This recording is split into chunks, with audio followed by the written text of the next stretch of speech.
One of my favorite topics is the idea of neuroplasticity, the brain's capacity to shift and change across the course of our lives. But have you ever heard of stress-induced structural plasticity? This is neuroplasticity that is informed and guided by stressful and traumatic experiences. It's the exact same thing as neuroplasticity, except it's based in creating schemas or frameworks that are focused on stress, trauma, traumatic encodings, and how our brain has learned to survive. Stress-induced structural plasticity creates the stories that our brain links into in moments of anxiety, and when we have a trauma trigger, when we're depressed. It's the meaning making of how our brain helps us make sense of the world. Stress-induced structural plasticity happens in, of course, our little friend Amy, the amygdala.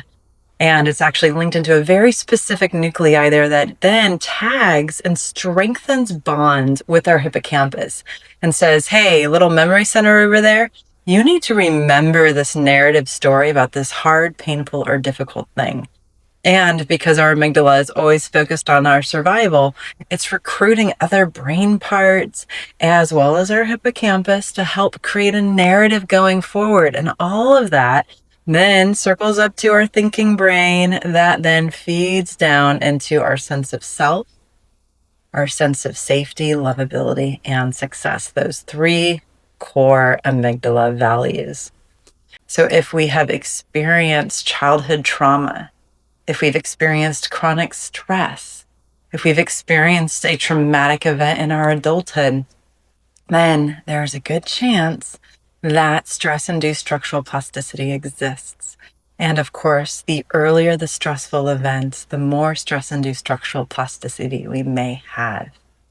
When my patients talk to me about their maladaptive or negative cognitions, the mean ways they talk to themselves, how they beat themselves up, and those labels, those are a fine indicator of this concept. So how do we protect ourselves against this stress-induced structural plasticity? Well, resilience, self-care, taking part in your own resilient brain care program. And this is why self-care is actually very important for healing and also personal empowerment. It's not just a cliche phrase out in popular media. It's a very real thing, because if our landscape of our brain, the electrochemical activity, the way our brain is functioning in any given moment is resilient enough, then our brain will not be permissive for linking into and encoding and holding on to those experiences. We don't have that feedback loop of the stress, the firing and wiring of those neurons going, oh, we need to remember this forever and ever, because instead our brain's like, oh, that was really hard, and I've got this.